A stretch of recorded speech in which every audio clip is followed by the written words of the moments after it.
recorded live. Good morning, good afternoon, or good evening, wherever you may be across the nation or around the world. Once again, you are listening to VMware Activities Roundtable Podcast. This is podcast number 679. My name is Eric Nelson, and with me today I had my favorite co-host, Corey Romero. Today is Wednesday. No, it's not. It's Thursday. It's not Wednesday. It's Thursday, February 8th, 2024. Corey, how's it going? Eric, it's going great. I'm in California this week, so the weather's changed a little bit for me. It went from snow to a little bit of rain and a little bit warmer. Everything else is going great as usual. Nice.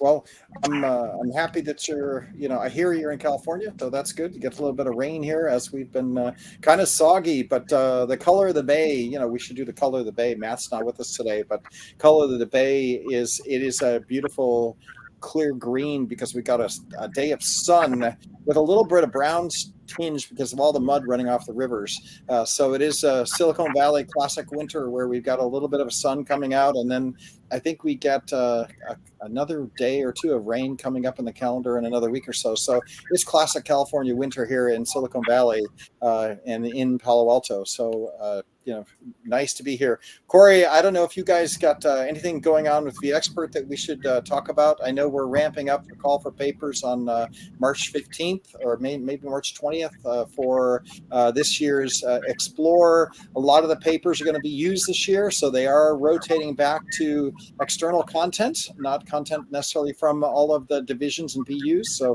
we're excited about that. That'll be coming out, and we'll be making those announcements. The code and VMTN community sessions are also going to be being integrated into the call for papers for the Explore this year. So pay attention to that. We should have a lot of code sessions and VMTN sessions. So coming up to that, that's about all the news I had. Corey, do you guys got anything that you want to talk to us about the experts? Yeah, I've got four things. So our VExpert announcements for the 2024 Program Awards are going to happen next week on February 16th. So I'm looking forward to that. This week and the rest of next week, I am personally going through every declined application to make sure that we didn't miss any details or if there's any questions that we need to ask anyone. So keep an eye on your email. If you see something that says a VExpert message, make sure you click on that and read it. It's important information in there that we have for you. Also, speaking on the Explore, so we did this a little bit last year too, and we're doing it again this year. So we're going to have four VExperts are going to assist with the VMware Explore session technical level adjustments. And so that way, what we're doing is taking four highly technical VExperts. They're looking at the session title and the session data is for what was approved for Vegas and Barcelona, and they'll make adjustments to make sure that they're in the right track, they're at the right technical level, and so forth. So looking forward to that again. We are also kicking off 12 sub-programs in the VExpert 2024 program, and a lot of them are aligned with VCF and other products too. So stay tuned for that. We will have announcements from the VExpert program on that and the VExpert sub-program, so keep an eye on those. And then I've also gotten a few emails from various VExperts who are current in 2023 who missed the 2024 application period. They either missed the mail, they missed the tweets, or they were just out on vacation, whatever the case is. So I've set up a late entry, a late application form. So if you're a VExpert currently in 2023, missed the application, have not reached out to me, please do so. My email is Corey, COREY.ROMERO @broadcom.com, and I will send you that form. I am accepting those late applications up until 16th of February, which is next week. So that's all I've got, Eric. All right. Well, let's talk a little bit about the show today, because on the show today, we're happy to have Brian Buckland. He's the CTO of VMware Solutions on IBM Cloud. So he works at IBM, and we're going to be talking about AI as a service using WatsonX on VCF. So we've got Brian here to talk about that. And we also have Girish Madkar, he's the product manager and new solution innovations cloud providers, technical product marketing manager. So product marketing manager. So we have Girish and Brian here to talk about IBM solutions on our cloud, VCF, and we'll get into what is WatsonX and how people are using WatsonX to how we run it on VCF. So excited to have both of them here. And so, as always on the community podcast, we like to learn a little bit about our guests. So let's introduce both of our guests and learn a little bit about them. So I guess, Brian, maybe we'll start with you, and maybe you can just give us the, maybe 2 or 3 minute elevator pitch of who you are, what's your career arc look like, and what do you do at IBM these days? Sure. Nice to meet everybody. My name is Brian Buckland. I am the CTO for VMware Solutions on IBM Cloud. I have been in this role for a couple of years now. Let's see. You can tell by the accent, I am Australian. I moved to the States probably about 7 years ago now, and currently residing in Austin, Texas. So I'm part of IBM Cloud, part of the IaaS portfolio. So looking at everything, anything underneath IaaS, and VMware is one of those areas for us. Okay, so I always ask a guest, where did you start out of university? Assuming you went to university somewhere. I went to I went to university. So I'm from Melbourne, Victoria, in Australia. So I went to a university called Deakin University, and I got a Bachelor of Commerce computing back in the day. So nice, back in the day. And what platform was out there when you started? Like, I started on PDP 11s or something like that. My first platform was a mainframe. I did card punch programming. Always curious on community guests. What did you start with when you got in the industry? Oh, gee, I remember starting with COBOL programming, and then cutting edge was object-oriented Delphi programming language, which was the new shiny thing. I think it was even before Java at that time. So, I still remember writing HTML in a notepad, starting to show my age and all the rest of it. But that's very different. My COBOL programming was grabbing stacks of card and shuffling them in, to make a COBOL program run at university. That's on the mainframes, and we would run these guys and have to wait an hour to get our results to figure out that you had some JCL error, and none of it actually ran at all. So fun times. All right. Well, Brian, welcome to the show. Welcome to the community podcast. Can't wait to spend an hour with you talking about WatsonX and VCF. Girish, same thing. Why don't you tell us a little bit about yourself and what do you do at VMware, and what's your career arc been looking like?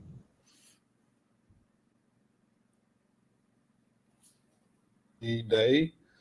For me, I think, been with VMware, Broadcom now for about 18 years out of my total 30 years of industry experience. So guess what? Half of my professional life is in Palo Alto, which I am really proud of. Got an opportunities to do a lot of various different roles, always customer-facing roles. I started as a technical account manager in VMware, and then basically did a lot of ACP and business critical applications work as a part of VMware professional services. And then basically jumped into the BU. Back then we used to call it as a Integrated Systems Business Unit, ISBU. That's where VCF was born. And then continued to do so with various things within the BU itself. Always hands-on. That's what I'm a firm believer of. Get my hands dirty as soon as I see a new technology, new solution. And I'm continuing to do so in my current role, focusing on cloud provider. In the past, we used to call them as VCPP. I've been lucky enough to be working with Brian and his team for more than or close to 2 years now. We have had very good solutions that we were able to take it to the market. VCF as a service kind of recently launched and now went GA in Barcelona event that was announced. And as a part of that event, we wanted to see and bring WatsonX AI service, which is only available back then on IBM Cloud. But then we wanted to see how we can deliver it as an on-prem environment. And we can go more in details as we speak. But that's overall my, fast-forward career progression in VMware by Broadcom. Looking forward to have more discussions in this hour. So thank you, Eric. Really appreciate the opportunity. Yeah, well, great. Nice to hear, what you've been doing, and an old timer at VMware, now Broadcom. So yeah, here we are, continuing on, and I would say that is just a continuous space. So Brian, maybe we can talk a little bit about, AI is so red hot now, and everybody's heard of Watson. So maybe we can just do a little introduction. I know I'll start by just saying that we've known cloud providers, VCF runs on a lot of different clouds. It's a platform, and we've known that the clouds are kind of competing against each other based on applications, and different cloud providers have different applications that customers move to because they want a particular service or a different a piece of software that's going to run really well. And the clouds do really well at entertaining different services that are out there. And I look at WatsonX and I go, yeah, or Watson in general, and I go, yeah, this is a service that IBM has gotten really good at, and so people that need that service go to that cloud. So maybe you could talk a little bit about just IBM's cloud and Watson itself before we drill into the all the way down into what Watson is. Maybe a landscape perspective of IBM's cloud and how Watson plays into that. Absolutely. So yeah, so IBM Cloud, it comprises of I think it's around 27 data centers globally dispersed around the world. So of those data centers, we have, I believe it's 7 what we call a multi-zone region. So that's 3 data centers that are closely connected to be able to provide provide you that multi-region support so that you can set up a HA environment. We have classic bare metals. We have bare metal servers. We have VPC. Construct, which virtual private computing network, so you can have that full bring your own IP allocation. We have virtual servers, and like you said, there's a broad range of IBM software. I think we have over like 200 different products on IBM Cloud. So that can include Kubernetes to Code Engine to log analysis to performance monitoring, and VMware is one of those on IBM Cloud. We've been in partnership now, I think, for about 10 years. And we've had this offering, we've had VMware on IBM Cloud now, I think we're up to 7 or 8 years now. So, and the most recent one that we had is VMware Cloud Foundation. We released that last year, as Garesh mentioned. We were on, I think it was Barcelona. We announced that we now have a automated deployment of VMware Cloud Foundation on our VPC platform. And, this is following the VMware validated designs and architectures. And, there's a nice user interface. It's easy for consumption. And, click the buttons, and a couple of hours later, you have an environment up and running for you. Yeah, I got to say that's the way cloud consumption is starting to happen now. As you get into this, my son goes to Carnegie Mellon, or went to Carnegie Mellon, and they would get AI assignments, and the assignment came. Part of the assignment was, oh yeah, go get set up on this cloud. We have the ability to consume some amount of compute resources, and these are big jobs that you need compute resources too. And Carnegie Mellon had relationships, and then they would go do a project for a homework assignment, which was maybe a 2-week project, and they would consume a ton of compute resources, right? Like, the amount, and I don't remember the amount that he said, but I'm like, holy smokes, you're like 1,000, compute running just to do a compute assignment. But that's kind of where we're at now. Like, you can actually just quickly go grab compute resources. And now AI workloads are this thing that, you don't really want to build a whole AI environment for yourself, unless you're really going to do some long-term, big investment, where you can go to a cloud provider now and just go, spin up some AI compute resource. So maybe we can talk a little bit about the AI landscape in general, right? When you're talking about needing to have environments that, offer you AI, maybe you could just take a little bit of time and explain some of that. Yeah, so last year, IBM released WatsonX on IBM Cloud as a service. So, WatsonX as a service is comprising of 3 different parts. So you have WatsonX.ai, which is where you train, validate, and deploy your AI models.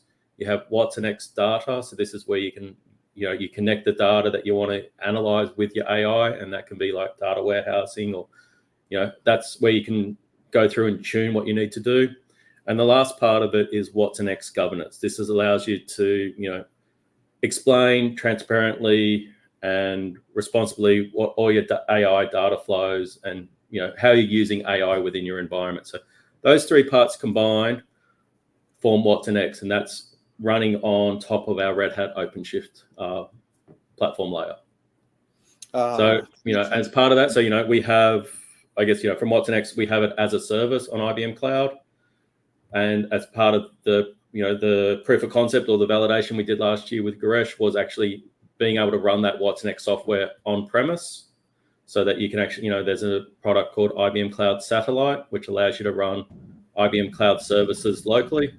And as part of that, we were able to deploy the WatsonX software locally. So, it really allowed us to, do that hybrid cloud story, being able to run AI both locally on-prem as well as in the cloud, depending on what your unique use case is. So we are trying to really see exactly, getting GPUs these days is really difficult. And IBM Cloud has GPUs already, that service is already available. But however, if I'm a customer, if I'm a provider, right, I can have my own service based on this particular architecture. If I'm an end customer and I don't have a time to invest or wait for my GPUs to be shipped and then do all the mumbo jumbo of bringing all the environment in my data center. So this is a unique environment that you can have your GPU-specific execution of training model, refining a model in an IBM Cloud environment, and bring that model for inferencing, for doing whatever you need to do for that model, where CPUs is a key thing. So it's more like a hybrid kind of model that you can also think of leveraging it. So you will have your VCF running on-prem, you will have your OpenShift, you will have your WatsonX AI and data also running in without GPUs. But then once you have the model trained, you can download, you can kind of fine-tune that model as per your business requirements, and basically hand it off to your users, basically super users, so that they can do their job really well without worrying about where is the GPU and should I wait for the GPU. So it's all about time to market. What we were able to do, as Brian said, that we had a deadline that in Barcelona we got to announce this. So we worked backwards. So we said, okay, what are the options for me to get things? Now we know VCF is all about automating the VMware validated design that we used to have in the past. It's all automated reference architecture, definitely deploying vSphere, vSAN, NSX in a right architected way. And then basically on top of that, okay, now I want to deploy OpenShift. How do I do it? So I have another team within VMware led by Chen Wei. His team is basically has deployed OpenShift on VCF a little bit in a manual way. But it still takes time, and I did not have time.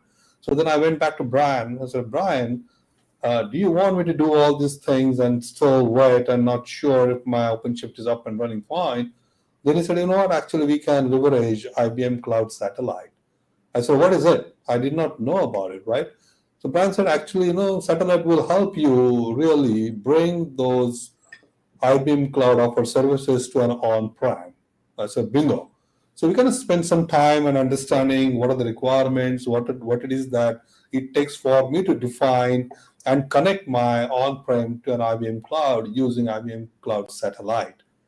Thus, we were able to really deploy OpenShift clusters to an on-prem environment in a span of about 2.5 hours instead of 2.5 days.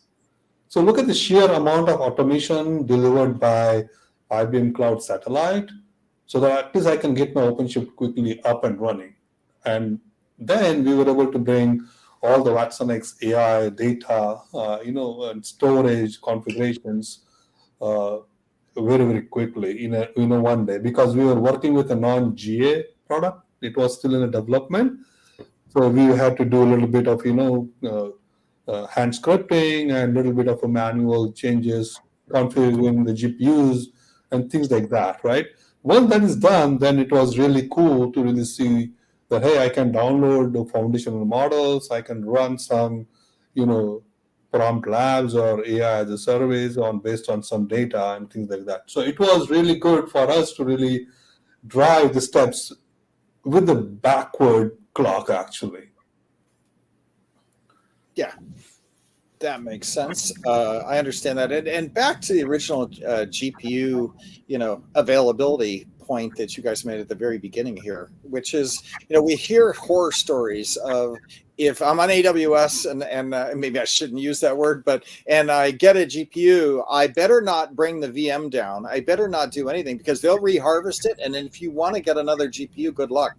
You're going to wait for 3 months, because there was just such a shortage of getting access to compute power that, from a GPU perspective, that, guys were just were paranoid. And then if they lost that, they weren't able to get, any kind of resource. And then if we look at how long it takes you in your own data center to order hardware and get GPUs, right? There was a lead time on that as well. And I'm not sure where those lead times have gone, but in a sense, being able to have a service, getting it on-prem, connecting it back in to a cloud, and then getting those compute resources just lets you move on with your project much quicker than dealing with all of that, especially if you're on a project that's time constrained. So it is interesting to see that.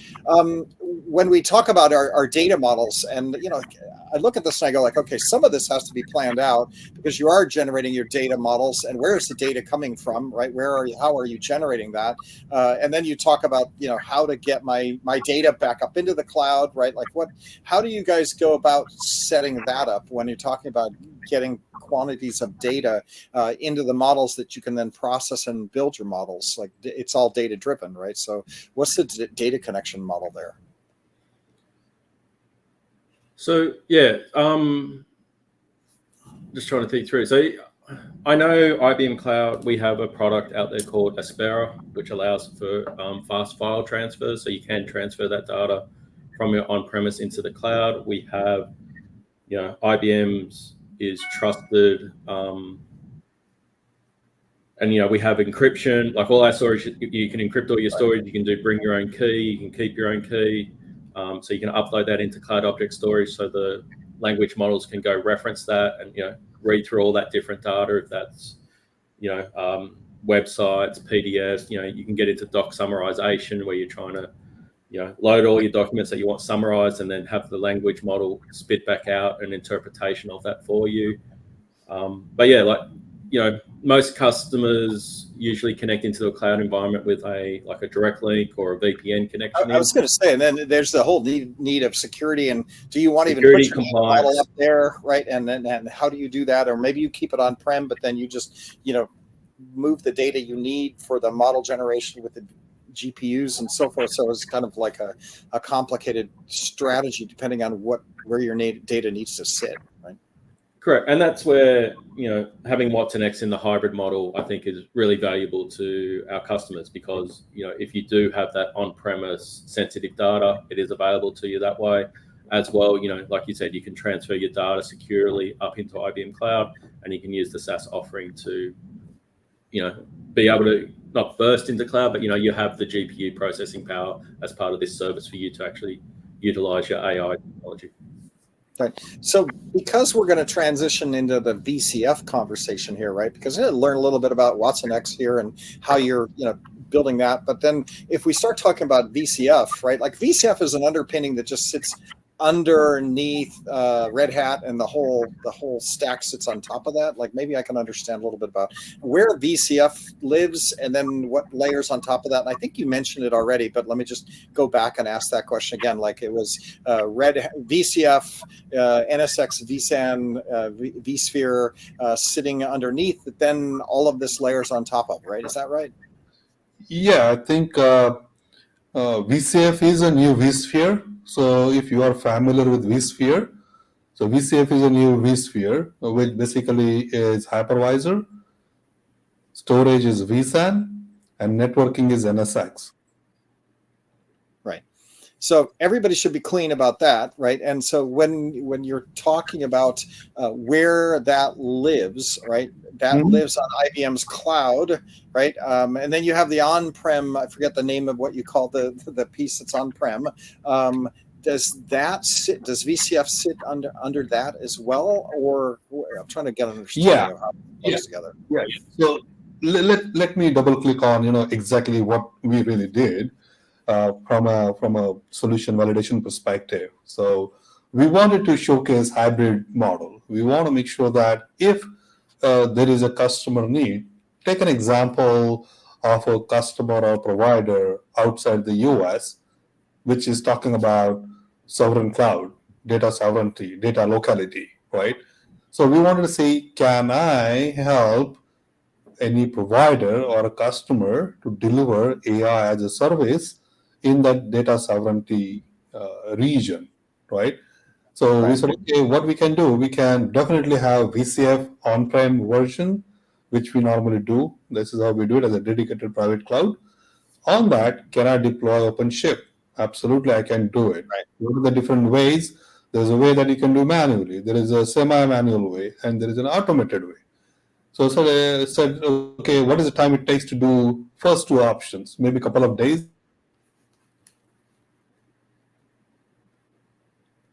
Automated way. So automated way, what do we do? Oh, definitely I need to make sure that I am able to connect to IBM Cloud using IBM Cloud Satellite.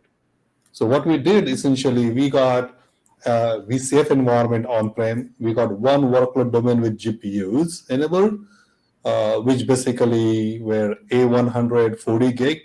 40 gig is what we had in our environment, and we were able to validate the solution.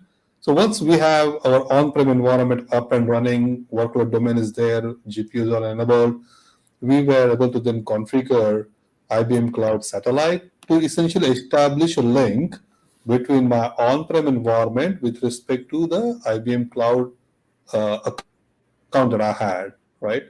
Using that, we were able to define what we call as a satellite Hey, location. Brian, are you hearing him skip as well? Can you hear me?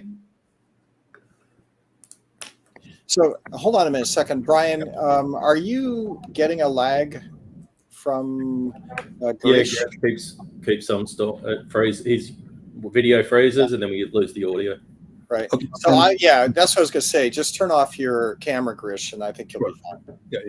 So we were able to deploy everything on-prem. VCF workload domain with NVIDIA GPUs A100 40 gig as a workload domain.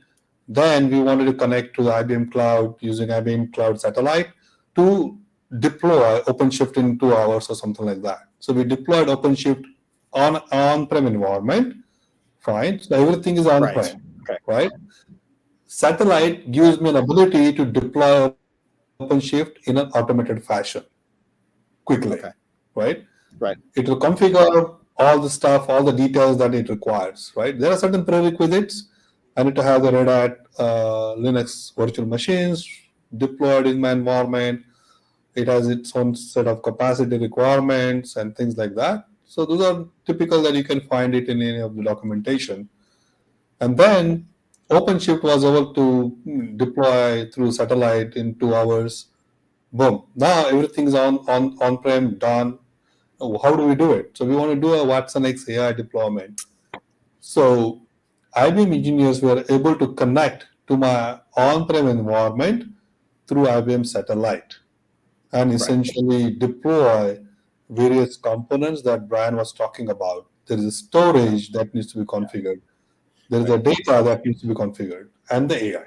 All right, so I'm going to get them pop this up because I understand it now, right? Which is you put VCF down, right, in your data center. You get OpenShift. You run OpenShift on top. OpenShift is your automated container automation capability, which OpenShift in itself knows how to deploy WatsonX, right? So OpenShift there's probably deployment models for WatsonX in OpenShift. But because you want to do a cloud integration, now you use Satellite, right? Satellite ends up being your connection to the IBM Cloud, right? Which then I don't know if Satellite runs on top of OpenShift or whether Satellite's its own item, just running on a.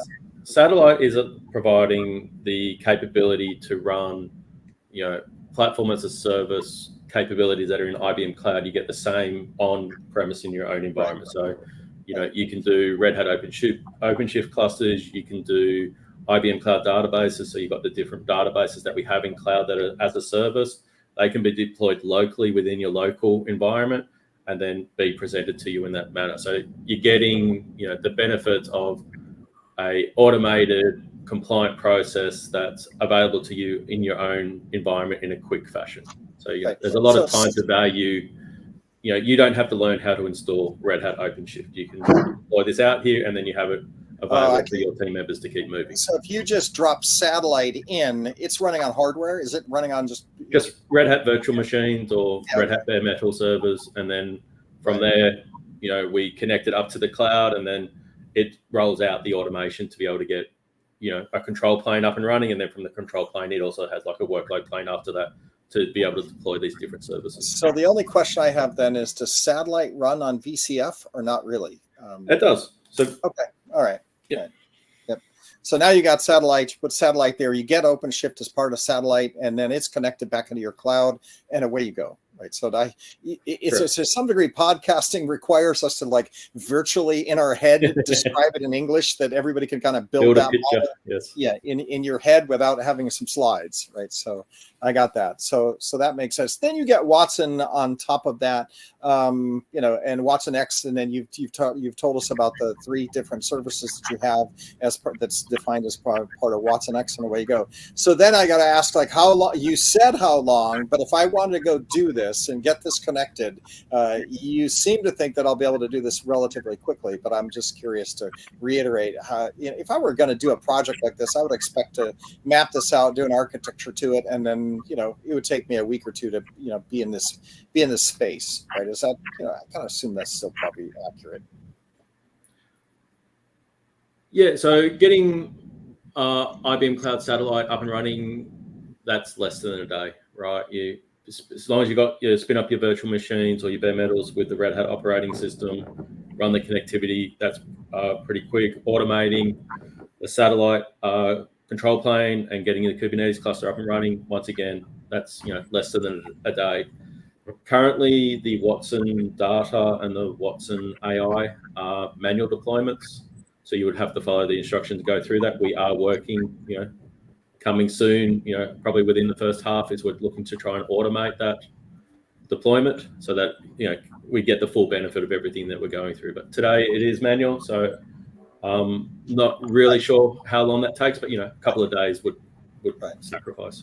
So if you got VCF running, what we're basically saying with satellite, your days of, being able to, get Watson up and provision. Now, you might not want to do that, but you should be thinking that when you're thinking about AI platforms, right? And if your management comes in looking for AI platforms and they say, hey, we're thinking about Watson, and you're running VCF, you should be able to go, yeah, this is doable, and there is best practices. Brian and Girish are in the business of making that happen, right? Absolutely. And I think, now WatsonX AI and data on-prem versions have been GA'd in November last year. So it's a technology that we validated, and now it's GA. VCF 5.1, everyone knows, is already GA product or solution, and WatsonX AI and data for on-prem VCF. So it's all GA products and solutions. Nice. And that makes sense. I don't have to get into licensing, because I think that if you're really interested in doing this, you can reach out. Who do people reach out to when it comes to getting a satellite and starting engaging with this technology? I don't think it's like go online and click and then click and then I have it. I would assume there's account reps, or how are you going to market with these type of solutions? I think it's account reps, and there's sales leads out there who are out there doing it. I think you can, via the IBM Cloud website or IBM.com, you get into the AI. I think there's a button on there normally for engage an expert, and that will connect you up, and we can start working with you to define the solutions and what you're looking for. And I guess if this is a product that we bless from Girish and crew, that you can also talk to your own VMware SEs and account reps to actually make this happen as well. So there's probably avenues to go through that channel as well. I always like to talk a little bit about how to go get it. So if people are interested in playing with this and engaging, that's probably the model to move forward with.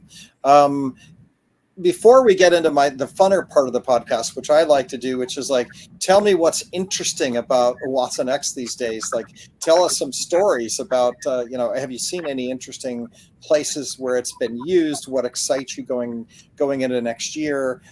Before we do that, anything else, Grish, you want to wrap up with regards to VCF and kind of what we've given? We've talked through kind of the satellite, the fact that it all runs on VCF.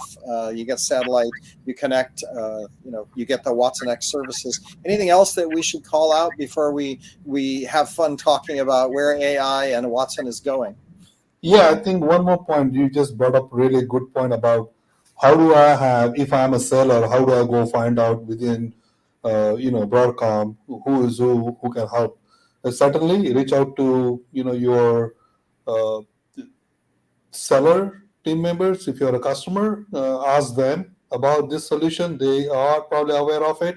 We are making rounds of enablement or awareness internally in Broadcom so that they know who to reach out to. Definitely, we have dedicated team members working with IBM Cloud that they can associate and work with them and essentially take the next step. So it's more like a joint selling kind of, go-to-market activity that we are working on. And if you have any questions, definitely shoot me an email, girish.manmadkar@broadcom.com. So it's GIRISH.MANMADKAR@broadcom. Excellent. So Brian, this is kind of the fun part of the podcast, which is, you've seen the explosion of AI, right? Broadcom stock is up double because we make some chips that NVIDIA uses somewhere along the line. And it's like, you can't go wrong with that in this explosion. And I think all of Silicon Valley is doing better because of the AI revolution and explosion. Since you are CTO and you probably see some interesting stuff coming down the road, what interests you, in 2024? Where do you see this stuff going from an IT perspective? What's exciting for you, because you're in the industry, that you look at 2024 and say, oh, I can't wait till this rolls up, or any other kind of thing that you think from a WatsonX perspective is going to be interesting? I know you can't talk about unreleased stuff, but this is a place where we get to learn a little about where AI is going and pick your brain a little bit. So what do you think? Oh, let's see. Yeah, like you said, AI is so hot and it's such fast paced and moving, and I feel just the opportunities are endless for people. A lot of people today, I think, are kicking the tires with what we call a RAG model, which I can't even remember the acronym, but basically it's a chatbot, right? So, it's all about being able to get into, that large language models and being able to interact with a chat. Everyone's looking to analyze their websites and, pull in all that information so that you can get that, better representation and just help people, move forward, I think, in finding the information that they want, like, and in that manner. The other one I see a lot of at the moment, I think, is doc summarization, or, error detection is another one that I think is quite hot at the moment. Being able to, quickly scan things and detect if there's a defect on a product line or something along those lines. But yeah, I just see, AI in general is just going to keep growing. I think, as you said, the competition's very fierce at the moment. It'll be very interesting to see where we are in another 12 months. Oh, interesting. Yeah, just how fast it's moving. When will the industry grow to? Then when will it start to consolidate? Like any technology, right? It has this hyperscaler growth, and then it starts to plateau. Then the big the acquisitions. I think that's one of the things that we're sort of seeing. Like we've seen in the past. There's always been these waves of different applications as we move forward. I think we had showing my age again, but we're going to go like, you had the PC, everything was a PC app era. And then, web came out around the 2K or year 2000, everything went to the web, and then everything went to mobile. And I'm really feeling we're in that AI wave now. That's the next thing that's going to take off for us. So, I think we're at the very start of this journey in exciting times. Yeah, for me, like, the chat GPT is interesting. I don't find it that interesting. Everybody goes crazy about the chat bots and being able to write my paragraph or two for me. But like where I get interested is really like where you get into some of the Boston Dynamics and other physical things that become intelligent, right? Like your car becomes intelligent, your little robot dog becomes intelligent, your doctor becomes intelligent, maybe, right? Like medical research, kind of like where intelligence starts integrating into common products or common procedures, right? Without me having to go to a website and ask questions or whatever, just like all of a sudden things get more intelligent around me that then I don't even notice they're getting intelligent, right? And so, and then whether you get your car intelligent or your robot intelligent, like it's like all of a sudden the interactions just have AI behind them and I don't even know they're there. And that to me, it's just fascinating to see who ends up on top building the services and how quickly they get into service, because the leadership advantage really does make a difference, right? Like first mover advantage ends up and then there's a little like some of like the Optimus from Elon, right? Like where he actually has the AI from the car, right? That then he can take that AI and all the data and all the models, and the hardware, the CPUs, right, that he's developed to do that. Like maybe he has a first mover advantage in other places that we don't even think of. So it is kind of interesting to watch all this play out. I know IBM has done a lot of work in getting a name recognition from a brand perspective. Watson seems to be, their brand. Everybody goes, oh, Watson. Yeah, we know of that. But when you see Watson, are there interesting places that you think it's going to go that maybe will give it a first mover advantage? They got it in brand for sure. Everybody knows of it. But that's one thing I would say. Yeah, the brand has been around. Watson and WatsonX have been around. Watson, I guess, is the original. We had Watson, we had Watson Health, and now we have WatsonX. We've been in this AI space for a long time, and WatsonX is our latest generation. We've got our new language models, which is the Granite models. So IBM Cloud has our own language models that we're using. But yeah, like you said, the brand's been around for a long time and we're just continually developing. I think we're one of the leaders in this space at the moment. Yeah. Do you have so who are the IBM's? I try to think of who are IBM's big customers, right? Well, we got the mainframe business, big banks, big airlines, big, right? Like let's try to look at IBM and I think, customers are big. We're the enterprise cloud. Is the way I look. We are dealing with the Fortune 500 companies. Right. And so when you look at then where Watson might take off, it is harnessing those big data models and those enterprises that, can harness that and then, maybe affect a lot of purchasers or a lot of customers, because all a bank has to do is get slightly more intelligent and it affects a large number of people. Right. So it'll be interesting to see how that's played out at scale, right? Versus, my robot or my dog, my happy dog that's a robot, like at Explorer this year, I think Veeam or somebody had one of the robot dogs there that was there. Okay. That looked like a Boston Dynamics dog. It was smart and it could figure out things.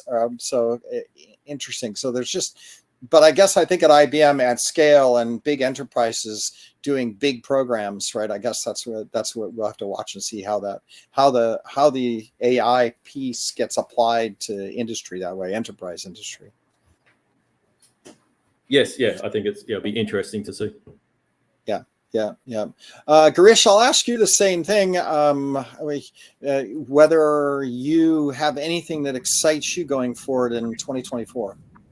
Yeah, I think as Brian said, AI is interesting. Everybody wants to learn, so I think it's all new learning. But I'm looking at from a Broadcom VMware perspective, what and how we can influence our core product as a VCF moving forward. So kind of working behind the curtain with my peers to really see what it is that we can bring into our product. Can I run an AI ML workloads at the edge? What it takes for me to do that? Can I do the processing of applications and the data at the edge? Do I need to bring the data models. So all those new interesting use cases are keeping me alive, interesting, and every day something new is happening, and kind of trying to see how I can help providers and customer to solve their business challenges using the technology company that I'm part of. Yeah. Nice. Yeah. All right. That makes sense. I know that we've been going for 45 minutes now, so that's good. Always fun to get you to, and it is coming up it's actually punched past lunchtime because we're on Thursday. So before we get into the barbecue report, if people want to learn more, Girish, do you guys have a blog or Twitter handle? Yeah. Where would we go spend a little bit more learning about IBM Cloud? Where are the shout outs that we should be letting our listeners know where to go spend some time learning a little bit more about this stuff? Yeah, absolutely. I think, rather than stating the URL, I would rather say if you Google Girish Manmarkar VCPP blogs, and the first blog that you will find is based on the validation that we did as a solution. It's there with a demo as well, less than 2 minutes of demo. You can quickly see it in action. And of course, you will find my email address. So if you want to reach out to me, certainly you can do so. And IBM, what do you think, Brian? Where would they want to go and see more details? So I'd go to either the main IBM website like ibm.com, or if you wanted to look more specifically, you can go to cloudibm.com/docs, and from within there you'll be able to search up the Watson product or the VMware products. Good. I put that in the YouTube and VMware YouTube chats on vBarbecue, so people can go do that. Either of you guys on Twitter or X or any other social platforms? I always try to get people to get on Twitter and say hello to the audience. I am on Twitter and I am on LinkedIn. I believe Brian Buckland, exactly how you see it on the screen, is my tag on both of them. So, all right, Yep. BRYAN Buckland, BUCKLAND. If you listen to this in audio, go give him a follow and look for him on LinkedIn to see who he is, and say hello to him. I'm sure he's out there. Girish, I don't know if you are on LinkedIn or X as well. Yeah, I'm on X, but I'm more of a read-only mode on X rather than posting anything. I've seen people getting into trouble, so I am read-only. I'm also on LinkedIn, so definitely if you go on linkedin.com/n/. Okay. All right. Girish, go ahead. All right. We missed it, but that's okay. I will put it in the chat how to spell your name so you can. LinkedIn.com/in/I am Girish. And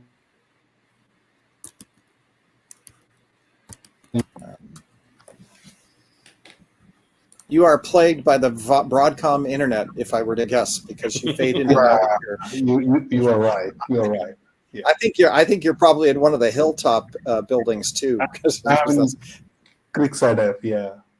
Creekside. There you go. Have fun down there. Yeah, that's what you get for being down the hill. I'm actually at home because our podcast studio is in Hilltop E, and the Wi-Fi, because when Broadcom took over, the Wi-Fi is so bad over in Hilltop E that I can't actually use our podcast studio right now because it's very similar in nature, right? Like you can't actually live stream, which is why the power went out yesterday because I can't be on Palo Alto campus. I'm actually at home, I live in Palo Alto, and we had power outage yesterday, but I can't do it in a podcast studio because the Wi-Fi is too bad down there, and the internet doesn't work down in this building anymore. And then I come home, and of course we had a power outage right before we did that, so we're recording on Thursday, and it is 1:55 here, so we will transition. We do, if you want to see what Brian and Girish look like, you can go to youtube.com/vbarbecue. VBARBECUE.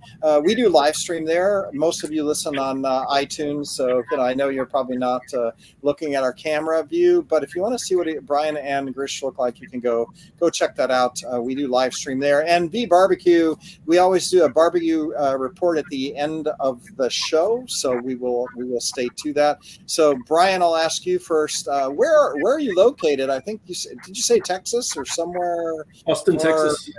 Austin, Austin, Mr. Stubbs Barbecue, and all the great barbecue over here. Yeah, oh my gosh! I went to Austin when me and my wife did barbecue after barbecue. We went to like 5 barbecue places over the weekend. By the end of the weekend, I didn't want to have barbecue for like another year because it was. But amazing. So, do you ever do any barbecue, or you got your favorite spot in Austin that you hit? I do like Franklin's. Franklin's is nice. Yeah, Franklin's. Yeah. Franklin's is always good, but I know. Where is it? Chewy's. Chewy's is good for Mexican as well. So if you just want, good Mexican food, I usually head down to Chewy's. Yeah. So I do. There's a place called Mr. Stubbs. Okay. Yeah, Mr. Stubbs is a good place. They had some nice ribs when I was there. Garish, do you do any kind of barbecue? And I think you're up obviously in the Bay Area, so Northern California. Do you get some barbecue from time to time, or do you make any? Definitely, I go outside for sure, or I just host some backyard parties with my friends and families sometimes during summer. But yeah, I think. Bay Area has a variety of options, actually. So I always enjoy. Yeah. All right. I am going to put your.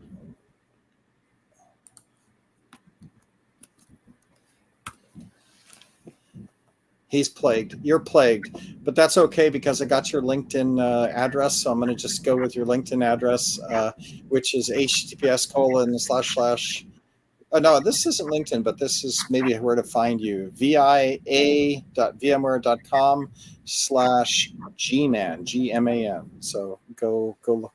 That's where you can go find him and see what he's up to.